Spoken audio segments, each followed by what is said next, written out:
All right, hi, welcome to the Fantasy Six Pack Hour. Tonight, we're going to be talking about some busts. No, not how AJ plays blackjack, but fantasy baseball busts instead. We'll get to it right after this. The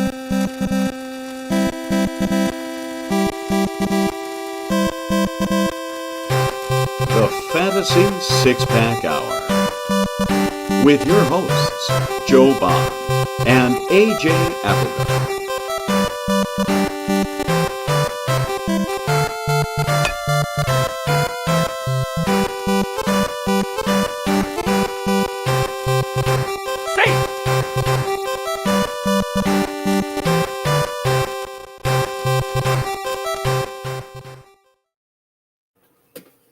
All right. Again, welcome to the Fantasy Six Pack Hour. My name is Joe Bond, founder of FantasySixPack.net. With me tonight, got AJ Applegarth down below. What's going on, man? What's up? What's going on? Same stuff, different day, I guess. I don't know. Yeah. Well, and then it is a different day because we're usually doing Thursdays, but decided bingo. to I mean, that's kind of what switching I it thought up you tonight. meant, but Switching it up tonight to talk some baseball. Go for it. All right. And then Corey Pieper with us as well. What's going on, man? So since we had the last name discussion before we started, I should probably clarify throughout all this time. I've just never clarified that my last name is actually pronounced Pieper. Oh. Yeah, you probably should have told me that. I probably should have. I just that never really for like months. I know. And I just never care because my entire life it's been called Piper, but it's actually said Pieper, and no big deal. But now that we're talking about it, there we go. Sure. What's up, Jamie? Jamie, glad to have you here for some baseball talk. Teach you some things. So, all right. Before we jump into the show, want to remind everybody: hit that subscribe button, hit that like button, leave those comments, join in live with us. We love hearing from you and answering the questions live on air here. And while you're still here, jump on over to Fantasy Six Pack. We've got our draft kit rolling hot. We've got all the position previews done. We've got all the sleepers and busts done. We've got a whole bunch of other things that, of course, the cheat sheet, the rankings, and everything else that you can get with a low price over there if you join to be an all-access member. Go over there, fantasysixpack.net/plans, and become an all-access member. Use promo code F6P MLB25 and save 15%. Without further ado, though, let's bring in our guests, and I'm going to have to click too many buttons here, so I'm going to screw something up, I'm sure. But you know what? Let's do this first so we don't cover them up. Joe Orrico, what's going on, man?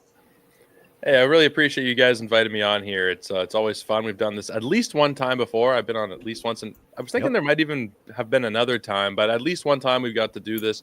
I did it with you, Joe, but getting to meet AJ and Corey here, it's a good time. It's always a good time talking baseball, especially this time of year. Yes, absolutely. Yeah. Yeah, like I said, like you said, I think I know it was definitely one time last year. I lose track of everything. There's a lot going on, so it's possible it was more than once. But that being said, we'll move on here. So, talking baseball bust. Remember Todd Van Poppel. Okay. So we're gonna jump in. We're gonna start with some news first here. Just a couple things that happened over the last week. Not a lot, but Kyle Finnegan signed with the Nationals, and Sean Manaea down with an oblique injury. Joe, we'll let you kind of pick one, pick both. Just give quick thoughts on whatever is most interesting to you here. Well, the Kyle Finnegan one is really out of left field. I wasn't expecting it. I forget if it was a DFA or a non-tender, but they cut him essentially, and I didn't think that they were going to have a reunion, especially after so many months. So I'd been taking a lot of late Jorge Lopez and Jose Ferrer shares that are now DOA, unless there is some kind of trade or injury. Those are looking pretty rough. They were very cheap, so it doesn't really matter. But it looks like Finnegan, I mean, maybe he won't do what he did last year, because last year was kind of, I think, a surprise to a lot of people what he was able to do. The ERA at 3.68 was kind of whatever, but 38 saves was massive from Kyle Finnegan. Will he get back to that type of number? I don't know. I think that what we're seeing from the projections that have put him into the closer spot already, Zips has him for 22 saves. That's probably about right. So I think if you're looking for like ideally he's like a third closer, but maybe in a pinch he's your second closer. I think that's totally fine. Manaea, I think the oblique is a little more concerning than some might think. I think the average time to return from an oblique is like 45 to 50 days. So he might be able to come back somewhere in early to mid-April, but it's a tricky injury, and it's not something that I would think is guaranteed to be fixed, on the minimum timeline. So I'll take the dip in some drafts. He was already, relatively affordable player, Sean Manaea. So it's not like you do have to pay up in any regard for him. His most recent ADP over the last couple of weeks was 187. You got to think that's going to fall even further now. So I don't mind buying the dip, but a lot of risk with an oblique for sure. Yeah, it's one of those, man.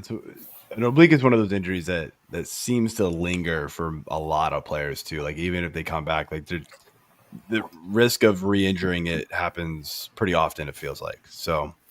Yeah, definitely something to keep an eye out for. Yeah, we see obliques every year, and we talk about obliques every year. It's like this is the time of the year that they typically crop up. It seems, just as everything's getting underway. Guys are getting back on the field and, moving their bodies in these directions that they're not necessarily, they're used to them because they do it all, all through the season. But then the off season hits and they're, loafing around. They're not moving the same way. So it's just one of the most common injuries. I feel like we always see so many of these. With Manaea going down, someone has to fill in. We've had him and Frankie Montas. So we need to figure out who the fifth starter is there. I'm hoping it's going to be Tyler McGill, but it sounds like at least in the initial, they want Griffin Canning, who's had a weird offseason going from the Angels to the Atlanta for like up 2 weeks and then got cut from them, and now he's on the Mets. Yeah. So I'm hoping McGill because I think there's still some talent there. We'll see. I love McGill. I hope it's McGill too. I don't think Griffin Canning's really Good. that great at all, but Exactly. I mean, It's not very good. No, totally agree. Yeah, he had one moderately good season, and there was hope, but man, that faded very Also, you quickly. can take Paul Blackburn out of there too. I'm not sure that Paul Blackburn's that good either. Please get Tyler McGill in the rotation for one of those spots. You still got Senga, you got Clay Holmes, who looked amazing in his spring training debut, and then you have David Peterson, who looked pretty good at times last year. But we have room for Tyler McGill in one of those two other spots, so we'll see. they probably need to trade for somebody. Like this is kind of dark. I mean, You know they're bringing back Jose Quintana, old guy. I mean, like, what about I don't know. Please do bring him back. I'm not trying to derail it, but like I think Sandy Alcantara might be kind of interesting. He's somebody I think is probably going to get traded this year. They need a pitcher. They'll be willing to spend and probably resign him. Like I don't know. That popped into my head, but I think it might make sense for both sides. That'd be fun. Yeah, that'd be interesting. Probably won't happen right now. They'll have to wait because the Marlins are going to want to wait and hope that he pitches very well and his value goes up. Because right now it's still like, it's a lot of hope, right, that he comes back and pitches like he can. So I think they're going to wait and see on that one. But yeah, they need bodies. I mean, it is the Mets. Like we are used to this, right? So. Well, and Miami's clearly not afraid of trading in division. So, I think they're just trying to load up where they can. And if a good enough deal comes for, them unloading Alcantara, I won't see them not hopping on it. So a lot of prospects in New York. Mets fan here saying they should get Corbin, not Corbin Burns. Patrick Corbin? Yeah. Patrick Corbin. That's dark. I would be happy with that too. Says resident Phillies fan. Yes. All right, AJ, let's jump into our buzz here and get the conversation rolling. All right. Sounds good. So we will start off our busts tonight with the catcher category. Joe O, we'll start with you. So there's kind of a mix in my busts. Some of them are high value players. Some of them are a little bit lower. But here I'm going for a flashy name, and I think Adley Rutschman is the guy that I am going to land on. And a lot of it comes down to the price. 62 ADP over the last couple of weeks on the NFBC.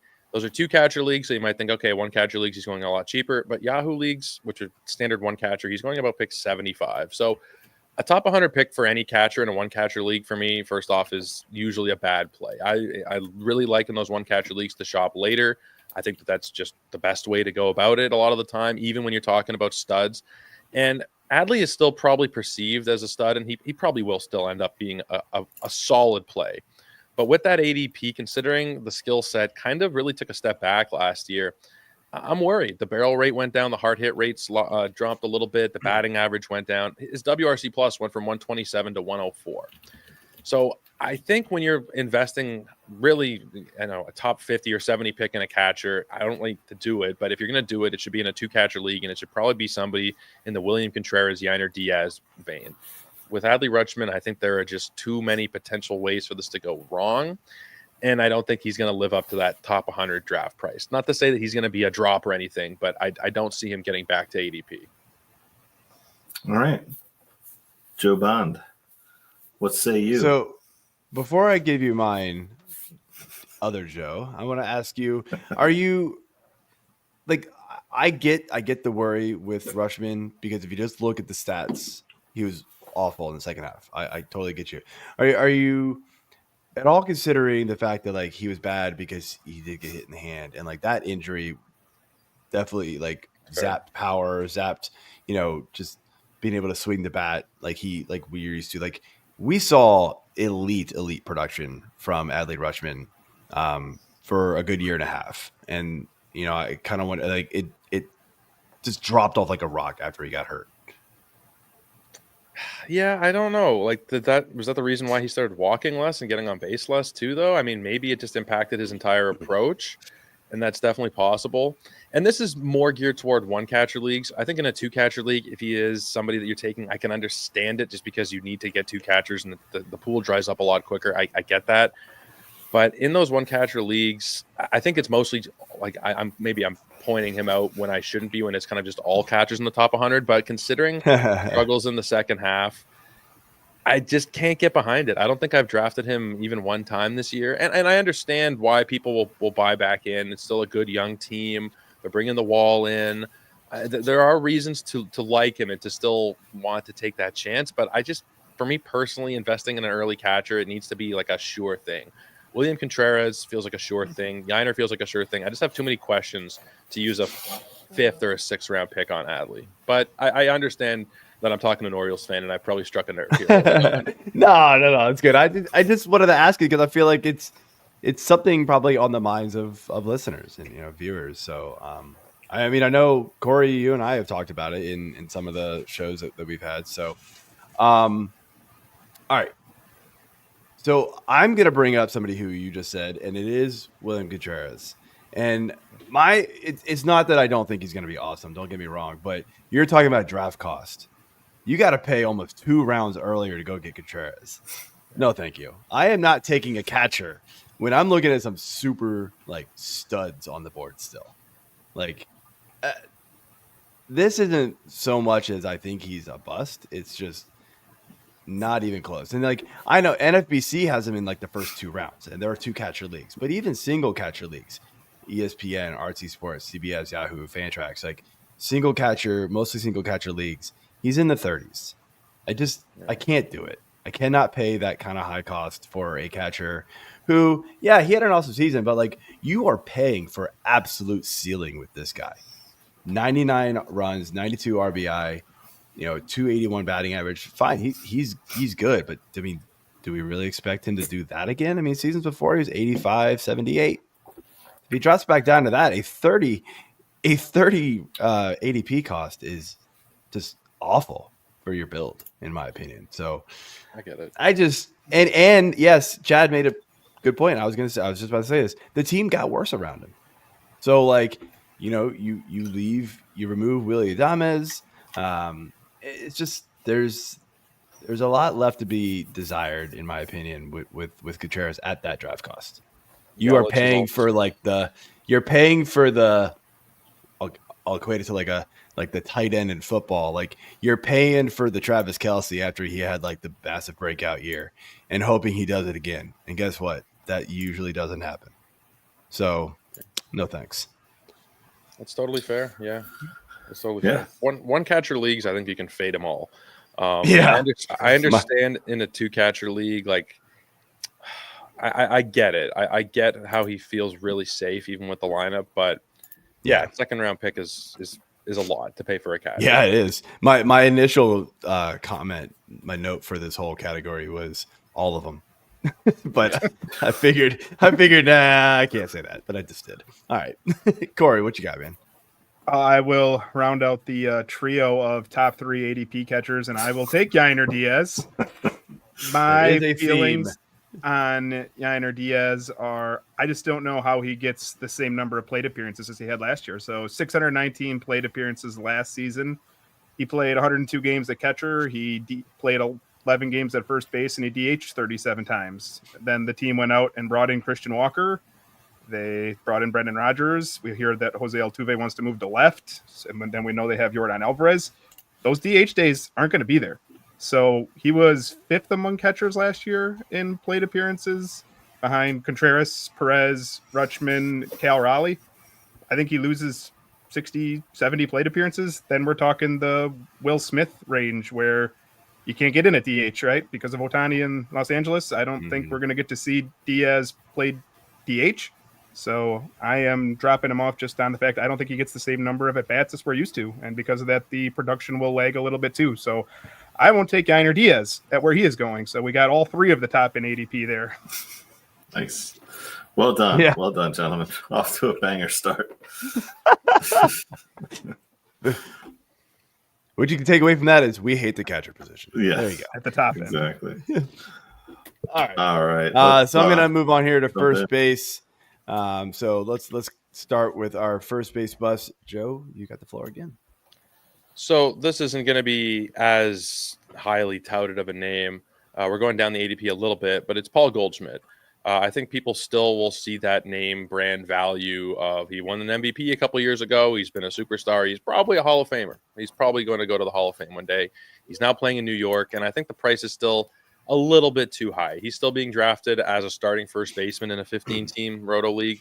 173 is the ADP, and I get it. Like busts tend to be a little bit higher up, but I think that people are still going to be a little bit too invested in Goldschmidt at this stage of his career. And I saw something interesting that Brendan Tuma from Underdog Fantasy said yesterday, the day before, about his home run to barrel rate in his MVP season was off the charts. He hit way more homers than he probably should have. By like 10 or 12 that year. And that kind of changed our whole perception of Goldschmidt, kind of reset the clock in our minds to think he's still a young man. He's still going to be able to put up those massive seasons. But the stolen bases have dried up. The power has really dried up down to just 22 homers last season. And he's only, if we're talking about the batting average as well, 245. And he was a guy for years, always over 300. You're just not getting that same level player. And granted, you don't have to draft him with the same cost, but he's a right-handed hitter in Yankee Stadium. That's okay. It's nothing crazy. But at his age, I think we're really approaching the cliff area. He's 37. At the end of the year, he's going to be 38. I just think at this point in time, if I'm drafting him as my first baseman, I feel like I've really messed up. If he's a corner infielder, maybe. But I think that people are still going to see, he's future Hall of Famer going to play for the New York Yankees. And I think the average fantasy player might just kind of overvalue that still. Yeah, name value and, of course, team name value is going to carry his ADP value up there a little bit. Let me say value one more time. AJ, who's your first base bust? All right. Well, I'm stretching back up to the earlier ranks here, and I'm going to go with Matt Olson. Obviously, he's still a productive player. He's still going to get you, easily 20, 25 plus homers. But the fact that in Atlanta, his stats are kind of like tale of two stories with the first year in 2022 and last year compared to his 2023 season are kind of different. He just had a lot more down stats in general. Both of those years, 22 and 24, he's looking at like 240 and 247 average. His OBP was 325, 333. So he's just not the same player. I mean, maybe it's like in an odd year thing is where he actually shines. So maybe I'll be completely wrong because it's 2025. But I think with Acuna, his timetable, not knowing when he's going to be back, he just doesn't have. I mean, don't get me wrong, Atlanta's still a really good team, but protection-wise, with him hitting third, you got Profar leading off right now, projected on FanGraphs, and Riley hitting second.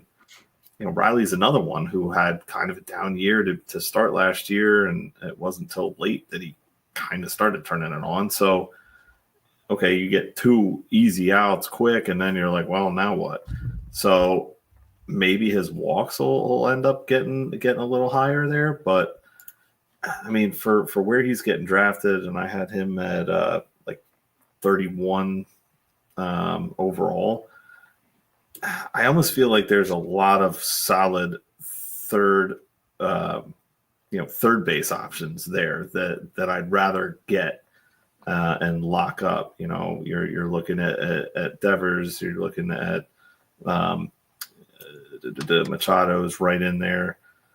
So, and Riley is pretty close too. So you got those guys there. I'm fine waiting around and going after a Pete Alonso, or even just waiting a little bit longer and getting somebody that I think is going to help me a little bit more, where I can get better, quality at some of these other thinner positions earlier.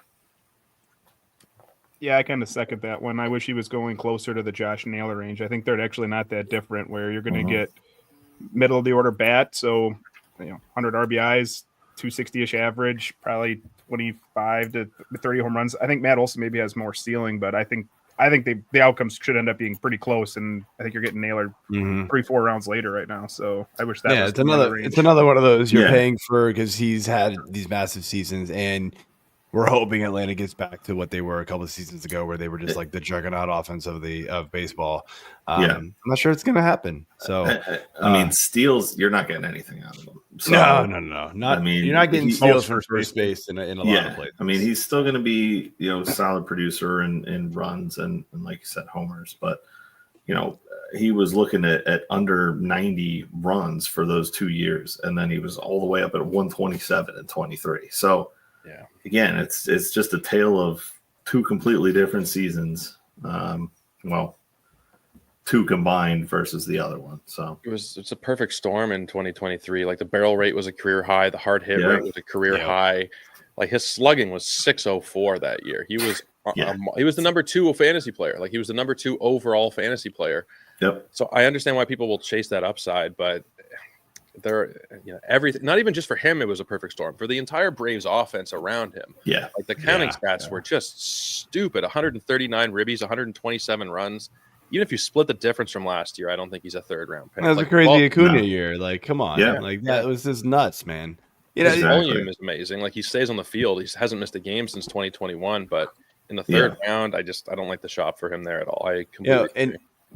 And Corey, before you get into yours, like first base is, like the more I think about it, and Corey, you and I kind of did this just not on purpose, but just like as the draft went on, it was like, why are we going to pay up for first base the DARF, the DC Earth League draft? We just kept being like, I mean, we need a first baseman, but I don't really like any of these guys. I need a first baseman. I don't like any of these guys. It always works. On the board. And it was like, and then it got to Cody Bellinger, Spencer Steele, Pasquantino. It was like it got to that range, and it was like, I could pay up for these guys now, or I could wait another 6 rounds and grab somebody who's going to be pretty much the same player. Yeah. So we did. So, in fact, I could only do the first half of the draft. We didn't even get a first baseman before I left. So there you go. But Corey, who's your bust? I'm going to kind of lump 2 together here, and it's just the 2 Cincinnati Reds. I think we just said, you don't get a lot of first steals out of first base. Spencer Steer can give you the steals, so I'm a little better with his ADP, which right now, if you use NFBC, it looks like he's 11th at first base. That does include Salvi Perez, so you're probably not going to use him at first base, but that's about 111. And then Christian Encarnacion Strand is at 236, but if you take out some of those other guys, he's going about 15th at first base, which is a starting first baseman. And I just it's hard to figure out the Reds infield. We know Ellie De La Cruz is going to play. I feel pretty good Matt McLain's going to play. But then after that, we have so many different options there. Spencer Steer, now he could play outfield, but they brought in Austin Hayes, right? You got TJ Friedel and you got Jake Fraley out there. So I think he's probably stuck at first base. Plus Jaimer Candelaria with Gavin Lux. Someone's losing out. And I think it's probably going to be Christian Encarnacion Strand. I think he's going to be a part-time player. And if you're drafting him even as a starting first baseman or even a starting corner infielder, there's a chance that you don't even get 300 at-bats. And so for a player that's going where he's going, absolutely not. I will pass completely on that, and I will probably bump Steer just a little bit too, because while I think it's more likely he gets 550 at-bats, it's not guaranteed. Slow start, we'll see. But the only people I trust in the Reds infield to play every day right now are Ellie De La Cruz and Matt McLain. Other than that, still a lot of questions to me. Yeah. The thing with Steer is he has some kind of shoulder thing right now. I don't think it's too serious. I don't think it's too serious. But I did my Earth League draft over the weekend, and he went at pick 176. And my pushback would be, if that's where the new range is, if he starts going around there, then I can be talked into it. But I think if he's going anywhere near the top 100, 110, he was terrible in the second half. Like, Spencer Steer was atrocious. Yes. And at FanGraphs, we're projecting that Encarnacion Strand is going to be a short-sided platoon bat, making him pretty much undraftable unless he hits. He hit a home run today. He needs to hit a few more to make that more of a Austin Hayes gets pushed out, Steer goes to the outfield, Strand to first. They can jigsaw it up if Strand hits his way into the lineup, but they're both risky picks. I agree. Yeah, agreed. So we move to the middle of the infield here. Everyone's favorite fantasy position because of the depth at the position is second base. So Joe O, who do you have as a bust at second? So I have two of them. The main one I think is Ketel Marte. I know he is. He's the number one second baseman ADP over the last couple of weeks, about 34. Although a lot of the time, he's still a second-round pick in NFBC leagues. It makes me a little nervous always to buy in off of the career year for anybody. For a guy who has, had a couple of seasons that are very good, like 2019 was an MVP caliber season, but it was also when the ball was bouncing all over the place in 2019. So I don't know exactly if we can take that at face value. And then he just blows up this past season, 36 homers. He hits 292. 151 WRC plus was just fantastic. I'm not sure these gains are something that I really want to be buying into in the second round. Can he maintain the 12% barrel rate? It's possible. 53% hard hit. He hadn't even sniffed those numbers in his whole career, though. And now he's going to be in his age 32 season. So buying into that in the second round off of the career year feels kind of like what we did with Matt Olson a year ago. And I just think with second base, not that it's a deep position by any means, but I don't want to be shopping in the second round for him. And I know that I haven't drafted him at all this year. He is a stay away for me big time. Even though it's a good offense and that could blow up in my face, I'll let it happen to somebody else in the second round. The lower value one was Andres Jimenez. I just don't think he's going to steal as much in Toronto organizationally. They don't tend to steal as much as what he would have had going in Cleveland. He has declined a lot the last couple of years offensively.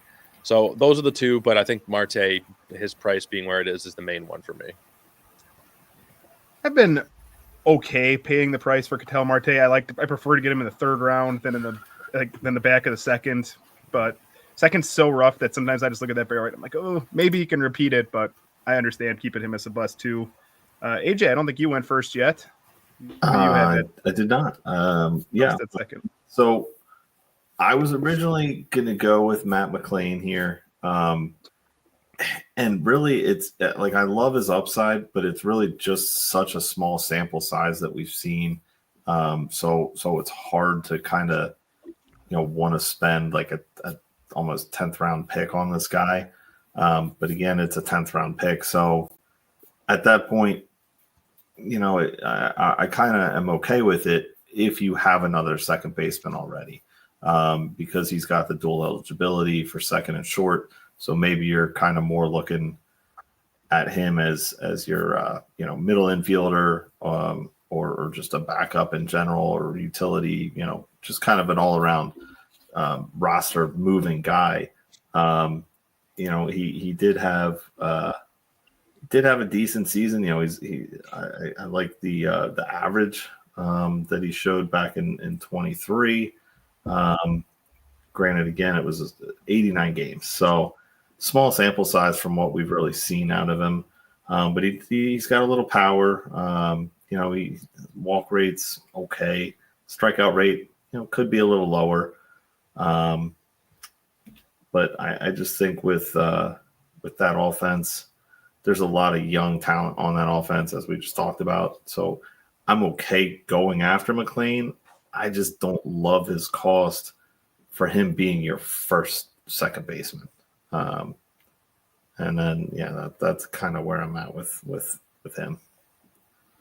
Yeah, it's risky. You're paying for upside with him, and the hope that he can put it all together, which he just hasn't done yet. We have never seen a full season out of him, so there we go. So mine's gonna be Marcus Semien. He is still I'm kind of with Corey. I'm okay. Like, the only second baseman I'm okay paying up for is Ketel Marte, hoping he slips a little bit, but he feels much safer than the rest of the top second baseman.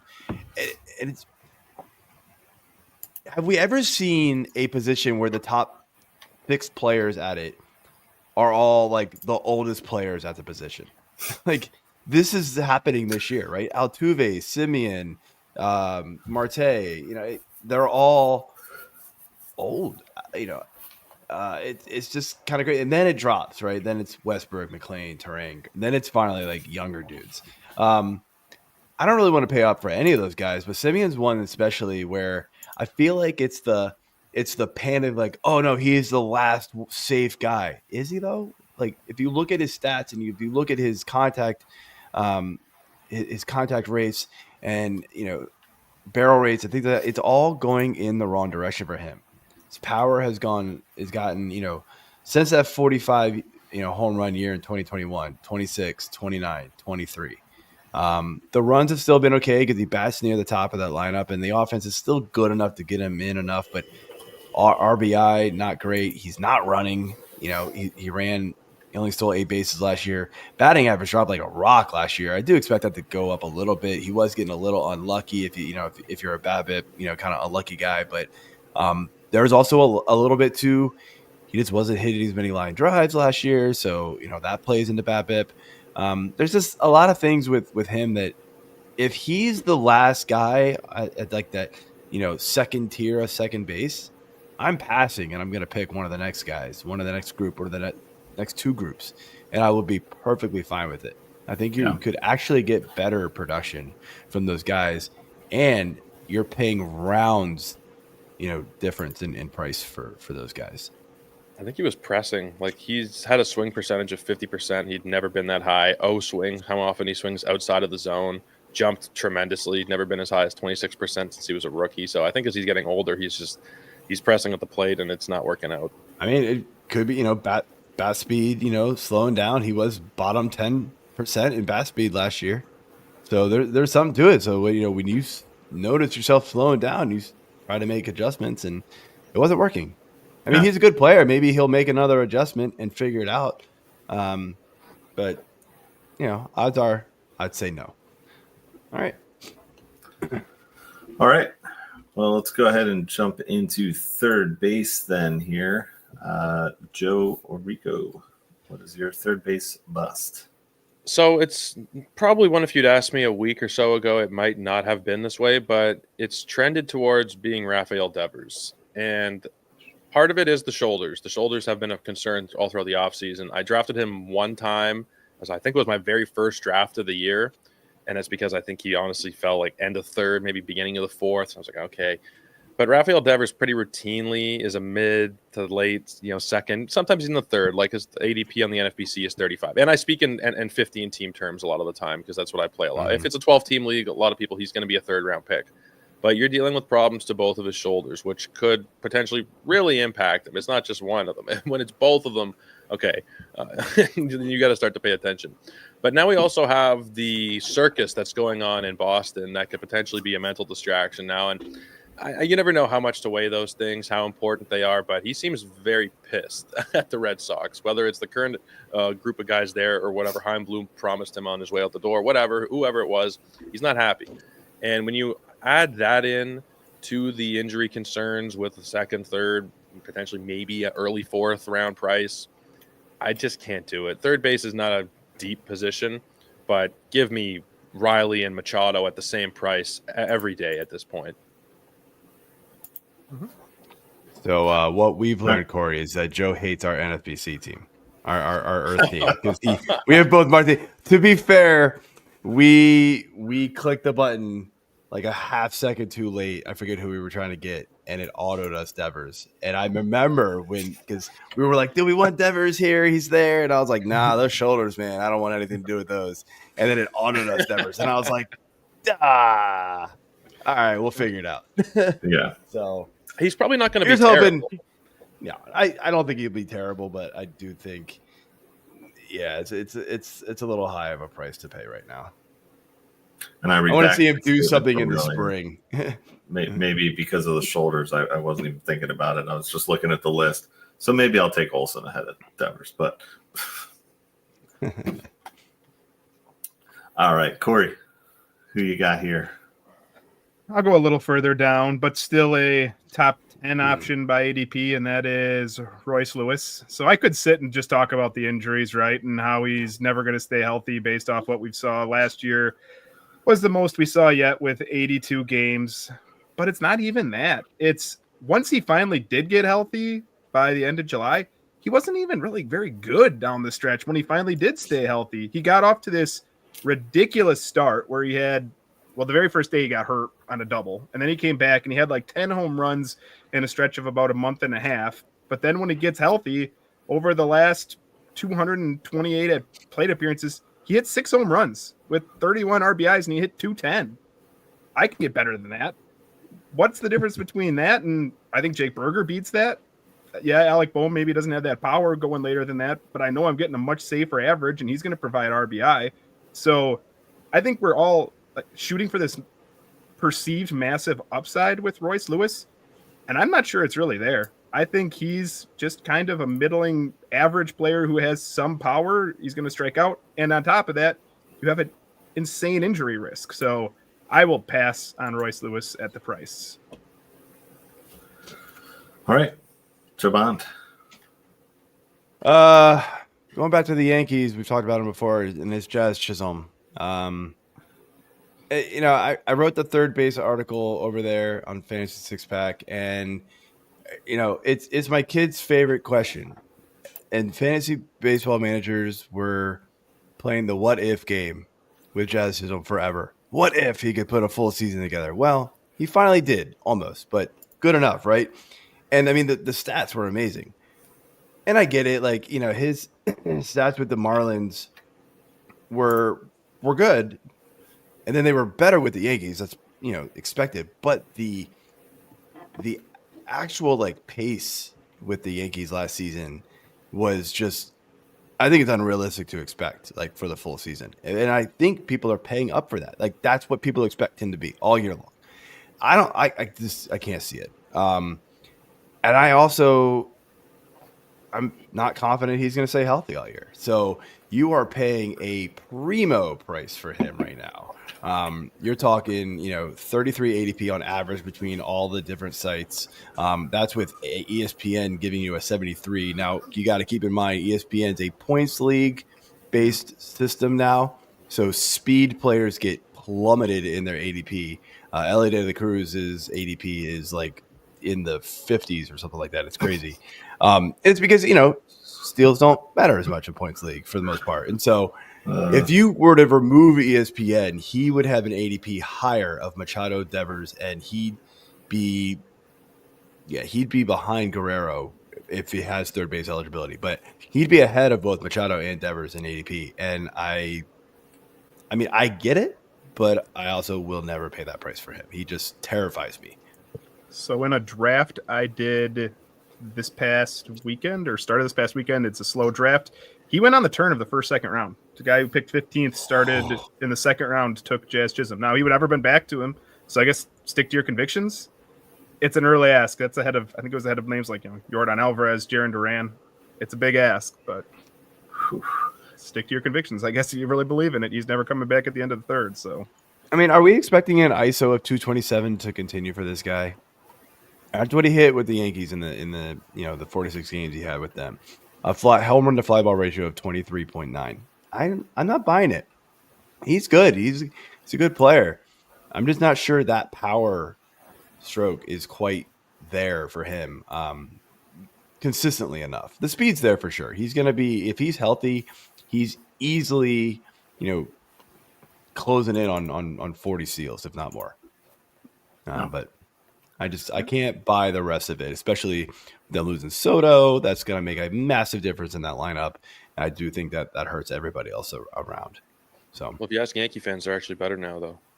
yeah, I mean, Paul Goldschmidt we and had Cody that Bellinger, conversation. man.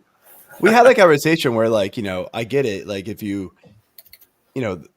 sum of the parts is greater than the whole, right? I get it, but because they weren't going to be able to get all those guys, and they had a lot of holes to fill.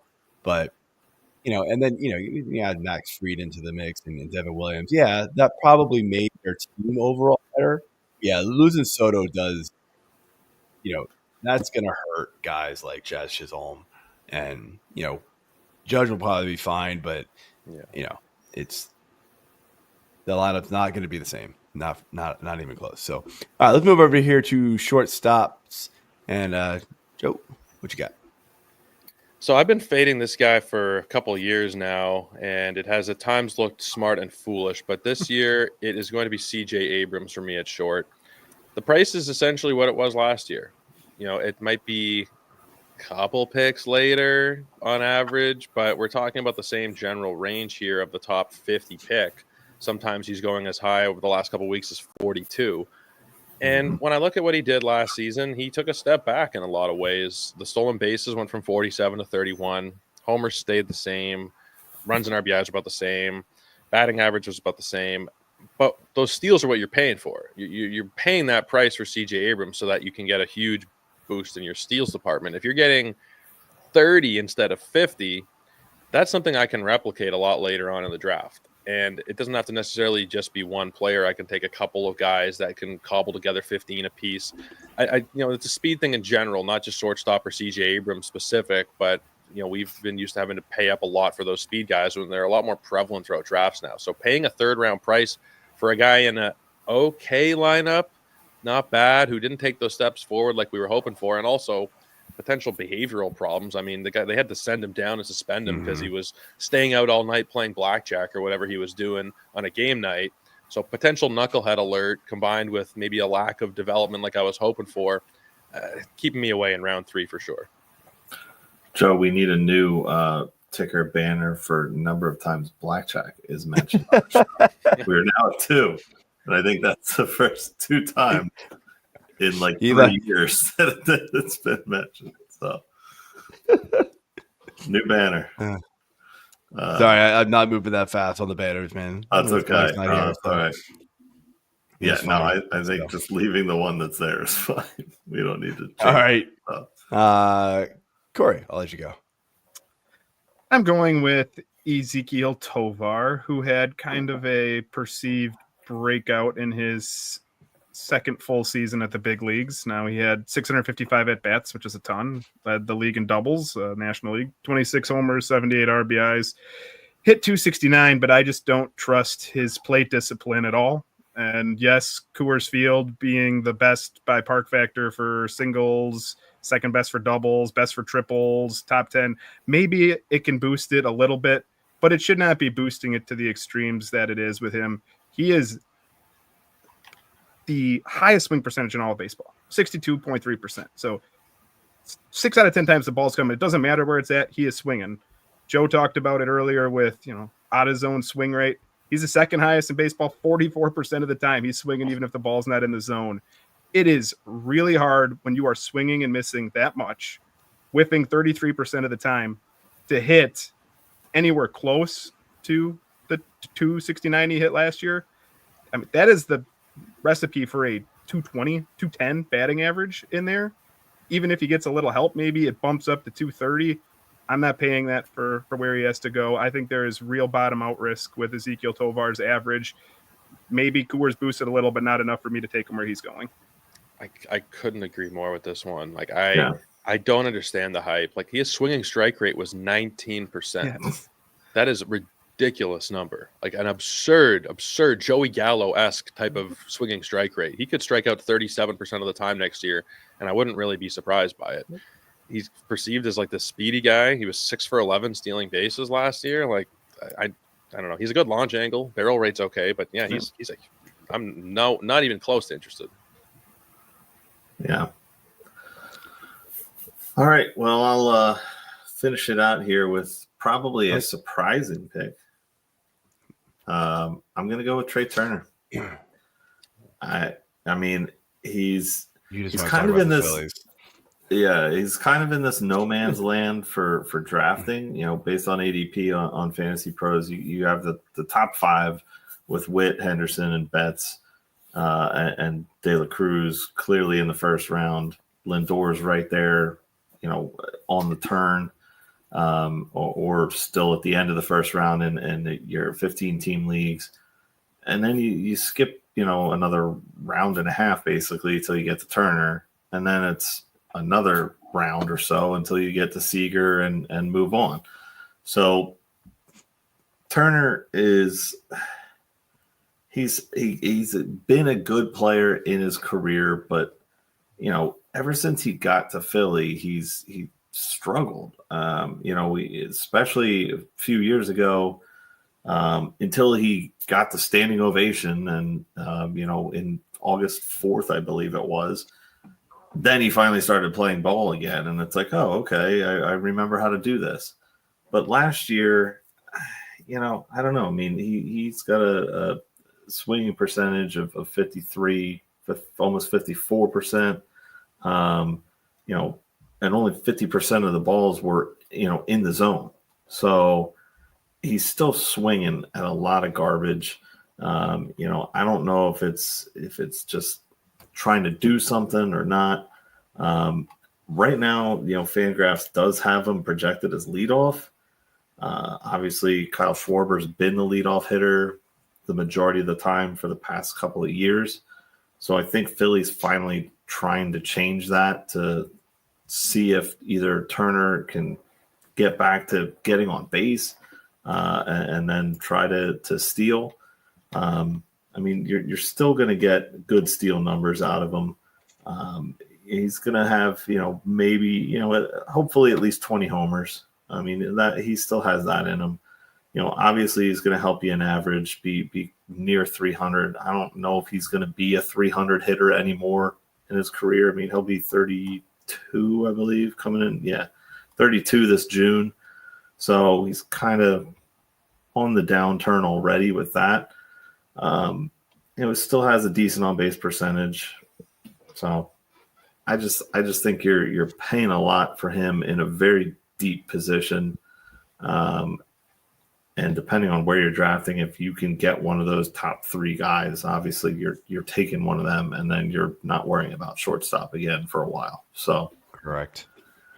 We do have a question in here. I'll be honest with you, Chandler. I don't play in draft. I'm guessing you mean the best ball formats they have over there. But he picks second in his upcoming draft. We use DK scoring. Who would you recommend taking is the other part of the question that came in later. I am looking at the scoring, so I don't know if you guys are familiar with it, but it seems very like a normal points league, right? It's very kind of more power heavy leaning. So singles are 3 points, doubles 5, triples 8, home runs 10, 2 for each run, RBI and run, 2 for a walk, 2 for hit by pitch, and 5 for a steal. And that sounds nice, but honestly, like, you get a guy like an Aaron Judge who can hit 45 home runs, that's going to smash everybody who steals even 45, 50, 60 stolen bases. So if, you know, I'm guessing Ohtani goes number 1, I'm taking Judge. In fact, I would likely lean Judge number 1 in a format like this, where it is. How many points does a home run? How many points is home run? 10 points. 10 points. Does it say if you lose for a strikeout? It does not. There's no negatives. No negatives. Yeah, there's no. Yeah, I'd probably take Judge too. I'm all over that. Yeah, I think Witt is safer, but Judge has the upside. I mean, it's Judge and honestly like Soto in a format like this, because Soto's got that like it's almost like in this kind of a points format. I've learned that it's almost like an OPS league. So it's on base plus slugging, and so Soto gets a huge bump also because you get the single, double, triple points also. So those two with Ohtani are sort of right there for me.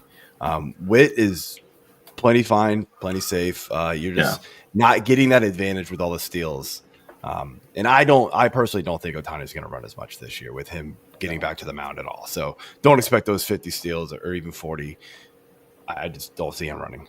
Does he get Ohtani pitching stats along with? Is it one Ohtani? That I do not know. I don't know. Pearson said he was taking Judge number 1. Don't lose for strikeouts. I mean, it's a coin flip between Ohtani and yes, that would be the question, Chandler. If you're still here and you can answer, do you get like Ohtani's pitching stats if he outscores pitching that day or that week or whatever? Pitching stats too, he says. So then he's definitely going 1 though, right? He said Judge is going 1.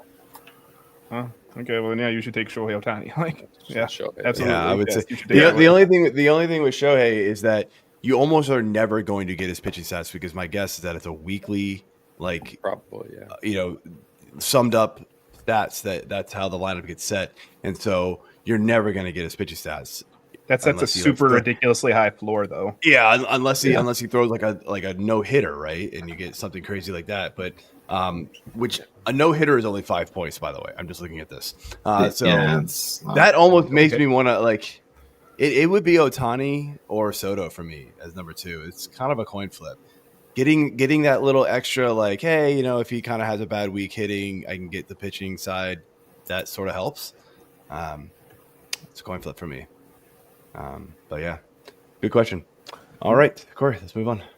Yeah, we are back to the bust here. Done in the infield, going to one of the probably the deepest hitting position, which is the outfield. And Joe Orrico, who do we have for a bust? So I thought about going with Brenton Doyle, but I decided to go with somebody a little flashier in James Wood. And he's getting a lot of love, as he probably should. He's a great prospect, and I think that he will eventually be a phenomenal major league player. I think he's somebody in the next couple of years that will probably be a first-round pick. I'm just not sure that he's there yet, and a big part of it is that power. The launch angle he hit last year was 2.4 degrees. He is driving the ball into the ground way too much at this point. Can that be fixed? Absolutely. Will it be fixed immediately? I'm not sure. And with a top 50 ADP, or it might be just outside of the top 50, 54, going between a range of 44 and 64 over the last 2 weeks. That's a little bit rich for me. He steals bases, but not efficiently. 14 for 22 last season. The batting average is probably going to be pretty good, but he also strikes out quite a bit, 28% last year. So I think they're actually closer to 29%. So there are a lot of ways this could go wrong. It's also not a great lineup. I think it's an up-and-coming solid lineup, but I don't think it's a great lineup yet. And considering that launch angle, I don't know, it might be a sub-20 home run season. As much as the raw power will get him, he'll get there probably to 20, but I don't think he'll get to 30 plus, at least not yet. Funny that you mentioned launch angle. You know who else had a 4 launch angle that has regularly gone in the first round or right after? Vlad Guerrero. Oh yeah, that one's not surprising. Yeah, it's crazy. People who just hit missiles, man. They can make it work. So that's Vlad and Wood can just crush it. So, but I hear you on the risk there. But it is just funny that when you said that number, I was Vlad Guerrero. I think had a number around there. He said it twice. So it is very interesting. Yeah, I just wrote the super sophomores for us, and I pretty much had the exact same thing in my article that I wrote, and I put what will really unlock Wood's powers if he ever starts elevating the ball more consistently. 55% of his batted balls ended up being ground balls. That's really hard to hit a home run on. So I wrote essentially the same thing as Joe in the super sophomores article for us. So I second that one. Let's go to other Joe. Who do you got as a bust in the outfield? So a guy who has shortstop eligibility also, but moving out to the outfield, O'Neal Cruz. Joe, you mentioned another shortstop there that I'm blanking on who you said, but very similar players, I just they're both going back to back in drafts. So it's yeah. Who was your shortstop? I don't know. I'm blanking on it right now. CJ Abrams. Yeah. So like CJ Abrams and Ozuna are basically going back to back in drafts, and like their stats are pretty similar. Like, if anything, you get more speed from CJ Abrams, and he's going after him. But batting average is around the same. O'Neal Cruz battles injuries all the time. I can't pay up for one healthy season, and we got a 21-22 power and steal season out of him with a 259 average. Like, where do we really see the upside with this guy? Like, what's going to unlock it at this point? We know he can, he hits some of the hardest balls in baseball. We know it. We know it's there, but he swings at a lot of garbage. Hard hit rate is great. It's just, I don't know. And I mean, Pittsburgh, that lineup doesn't really excite me either. So like, there's some guys going after him that I'd much rather have. I think people are just, it's almost like the Jazz Chisholm. It's like they're playing the what if game. Like, man, we've seen like, weak stretches, where he's just like the best player in baseball. It's just like, he needs to do that for a full season. It's like, yeah, but like, I mean, when is it going to happen? I mean, he's got an over 30 strikeout rate, consistently. So I'm not buying it. So people are in love with the hard hit data. That's what it comes down to. It's hard to blame them. Like 15% barrel rate, you don't see that very often. But another guy with the launch angle, like, it's not terrible, but raise the ball a little bit more. And those 20 some odd homers, he has easy 40 home run potential if he's able to direct the ball in the right way. But we need to see. I mean, at least his launch angle is like 9, almost 10. Yeah. So it's not Jamie 4. Wood is blushing at that. Yeah. AJ, the last right. of the outfielder boss. So I'm gonna pay some homage to our boy Dap and go with Mr. Wyatt Langford. He's coming in right around 52, 53 for ADP. Looking at where he is in that list, there's a few guys around, where he is that I kind of like better. Mostly pitchers. You got Snell, you got Kirby right ahead of him. You got Yamamoto right behind him. Valdez, a few more back there. So I feel like maybe that's a spot where I'm glossing over outfield and trying to lock up a solid pitching option. He's another guy who's hitting third. Apparently that was like my key for tonight. 3 of the 4 guys are hitting third in the batting order. So, I mean, obviously the at-bats are going to be there, but I don't really think there's that much exciting about him. He's got an okay, walk rate. K rate is lower than a lot of guys that I've been looking at. So I'm okay with that. Still 21% almost. He's going to get you, 16, 20 homer potential maybe. Steals, he's going to get you some numbers there. So I get the allure for those, counting stats. But again, I feel like you can find 20 steals somewhere else, pretty consistently lower down in your drafts than this high. You're looking at what, 5th round, 6th round here. So, for somebody who's only hitting a 253 average, not that exciting. On base percentage is decent, but I think he's similar. He's got a very high hard hit percentage, at 43.5 almost. So I feel like with all of that, maybe that's going to eventually turn into something. But, again, his barrel percentage is only at 9.3. So, yeah, people are paying for that September. That's exactly what I was. If the season had ended after August, we could get him outside the top 100 easily. Like, I'll say that I was really in, and he's one of my more rostered players. But now with the Oblique, I've taken a step off the gas a little bit. Yeah. Like, Sounds I like he's believe. going to be back this weekend hitting, though. Is he? That's good to hear. Yeah.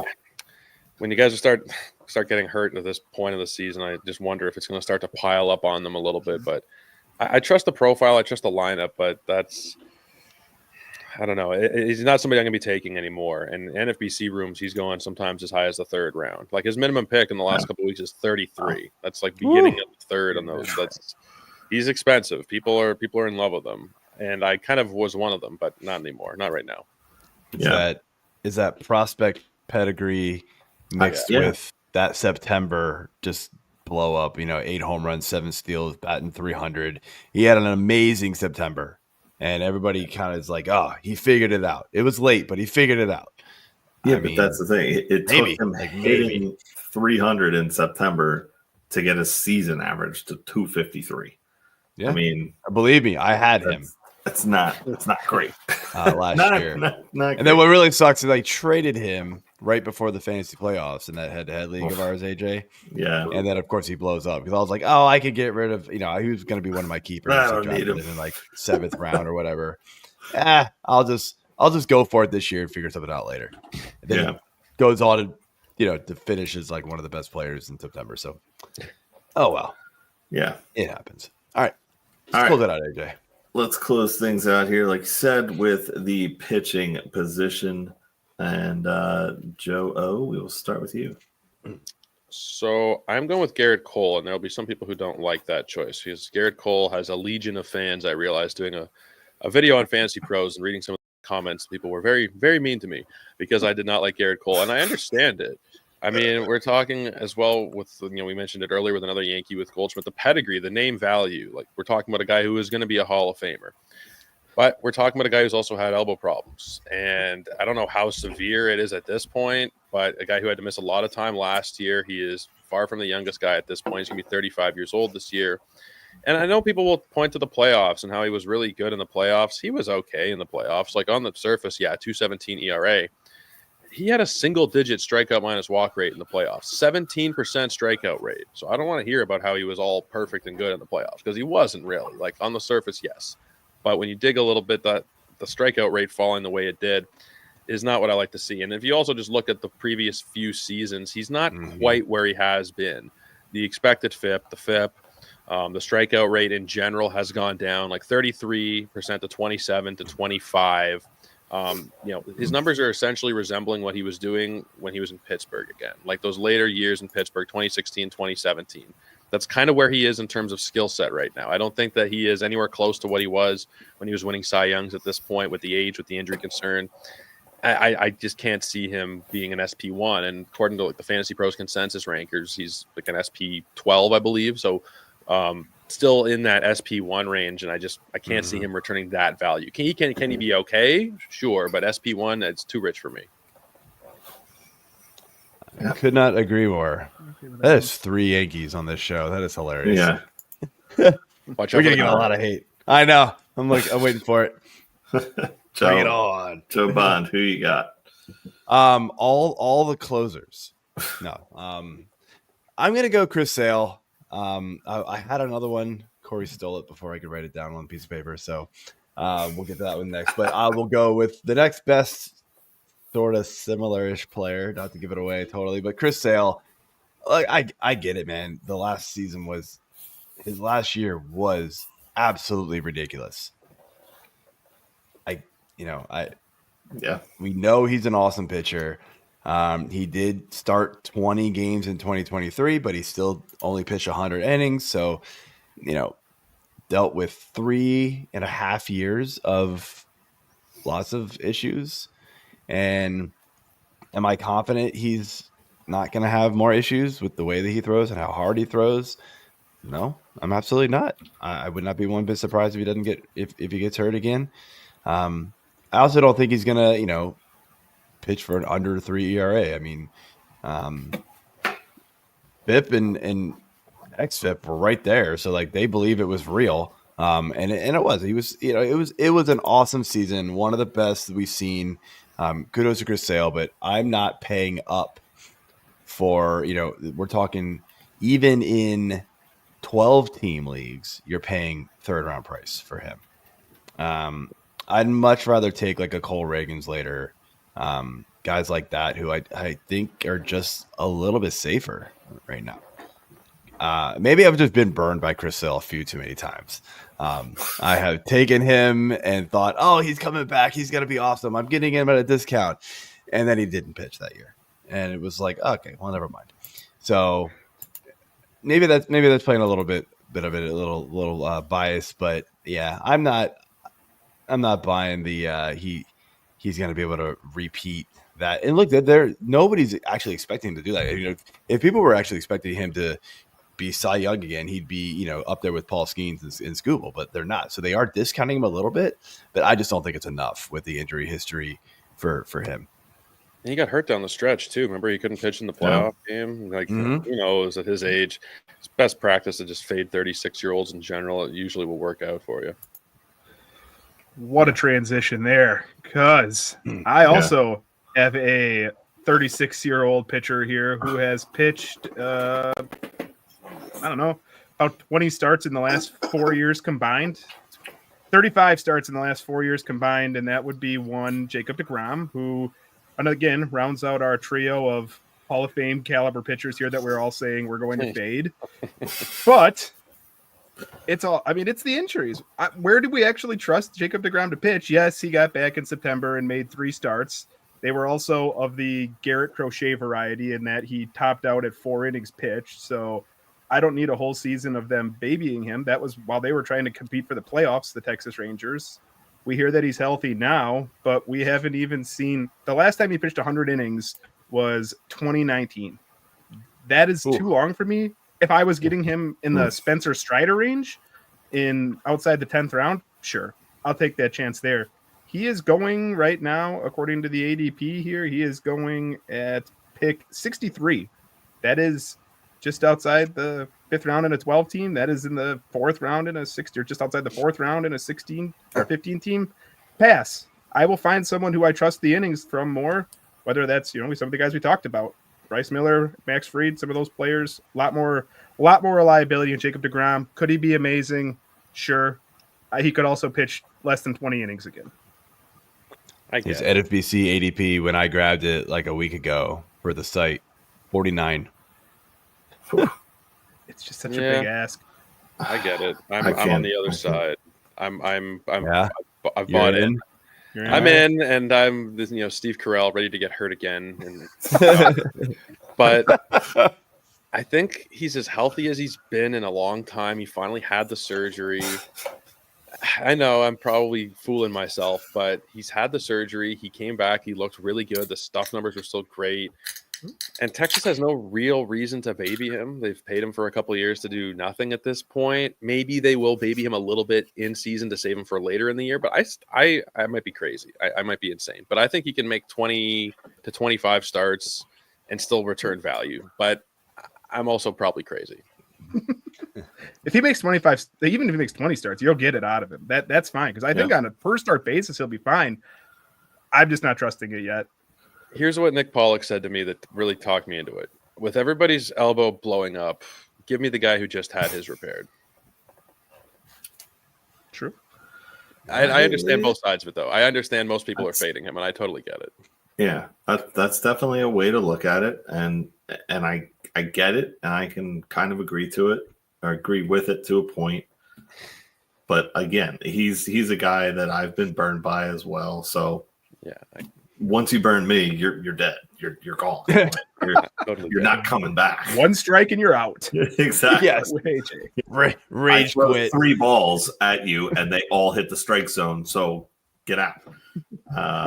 But yeah, it's and I love deGrom. Like, it was hard to root for him early on in his career because he was a Met, but he was still so good, like so dominant when he was healthy, and then it just derailed everything. So yeah, I mean, if you can get 20 starts, like Mr. Piepers over there said, I think we're looking at solid production for those starts. So I don't know. I realize I'm in the minority. I realize I'm definitely in the minority. But I look at the last time when he threw 92 innings in 2021, he was a top 5 pitcher for the season in 92 innings. He's a lot older than he was. And the comps that I've used are Justin Verlander from a couple years ago after the Tommy John at age 39. He had his best ever season. Chris Sale, who we just mentioned, has dealt with a ton of injuries, had his best season at age, 36 last year. So I can see it from both sides, but I'm leaning into the risk, and I'm willing to take the hit. And odds are I probably will take the hit. Well, yes, but to back your point, yeah, he's been out, for a while, and he is older, but he hasn't pitched for a while. So it's kind of like the football narrative where, hey, they still have tread left on the tires because this running back, is older, but he's been injured for 3 seasons. Saquon Barkley, not to be a homer on that one, but perfect example of weird freak injuries that he suffered, earlier on in his career, and he was so good. And then, he gets behind the best offensive line in football this year, and you saw what he did. So, hashtag suck it Keith, if that's still a thing. I don't know, but he's it might as well. I can go find it. Yeah. So either way, it's oh, you got rid of it. I still think it's there it is. I still think it's a risky play, but I don't know if I'm 100% out on it. Like, even though I said he's burned me in the past. Maybe I'll take a flyer. So you play in a lot of NFBC. So do you play you played a lot of leagues over there? So you're not just playing 1, 2, 3 leagues in the whole season. No. I've already drafted 16 teams for the year. Okay, so there is a little bit of difference when you consider that. So somebody who plays in absolutely 16 you're correct. High stakes leagues like that, you've got to take some of those chances every now and then, right? You've got to have him sprinkle it in here and there in the off chance that he goes off, right? I think I'm talking more for your home league type people where totally just don't need to take the risk. There's somebody a little bit later who's going to be perfectly fine. And you don't just because if it does blow up in your face in your home league, that's hard to come back from. And if he blows up in you and you're at a BC team, Joe, that team's probably toast. You know? There's a good close chance. to it. Where I have taken him, it's backed up with Logan Webb types, Seth Lugo types, guys that I think can pitch close boring to and good. Boring, reliable guys that I think can go close to 200 innings. The Nolas of the world. I'm not a big lover of Luis Castillo, but he's an innings eater. You got to kind of balance out the risk a little bit. You got to kind of balance it out a little bit. But yeah, if somebody's playing in a home league and playing in one league this year, I would probably not recommend taking the risk unless you are really, really backing them up with a lot of goodness. Agreed. So, all right. Well, that's it for the show. Joe Orrico, let everybody know where they can find you. What you got going on this season? Well, first off, thank you guys so much for bringing me on. It's always a lot of fun getting to be a guest as opposed to having to host stuff. It is quite a bit of a change, but I do love it. You guys can find me mostly at Fantasy Pros. I'm one of the hosts of the Fantasy Pros Baseball Podcast, doing an ADP battle series right now. Nick Pollock and Eno Saris going at it this Saturday in your feed, so that one should be pretty fun. Nice. We're doing. I got a couple of those planned, and the Fantasy Pros Podcast in general. I'm one of the producers there, so supporting the shows. You're supporting me indirectly.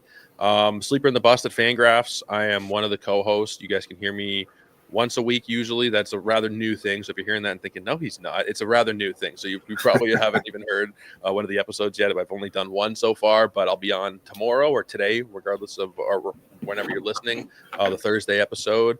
And those are the main things I got going on. But yeah, thank you guys so much. I always have fun on this pod. It's a great time. Yeah. Thank you for coming on. Thanks for coming on. Great show. And hopefully we can do it again soon. Absolutely. All right. See it. All right. So next week, I believe we're jumping into is next week the mock draft? Next week is the mock draft. Going to be doing that over on the FanTrax system here with Mick over there from FanTrax HQ. Speaking of FanTrax, Corey, we're going to be kicking off the Fantasy Six Pack series this week. Slow drafts starting March 5th. I don't know if you took a look at your division, man, but I know Did you give me the worst one? No. I don't know.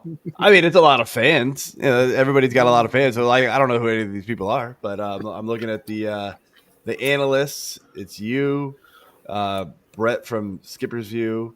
You got Nick Zanaboni, host of the On Deck Circle here on the Fantasy Six Pack, and then I think Rick Graham from Pitcher List. So that's a good one there. And then nice. Scott McCloy used to write for us here in the OG Fantasy Six Pack League that AJ bailed from. Corey, thank you for taking my team, by the way. Yeah. Sorry for leaving you with nothing but Soto. But Soto, I mean, yeah, just one of the best five players. What a horrible start. I'm gonna be okay. Yeah. So, I went ahead and figured, why not? Let's have some fun. So I won the league last year. Mary and her friend, I don't know who it is, Mark, won the first 2 seasons.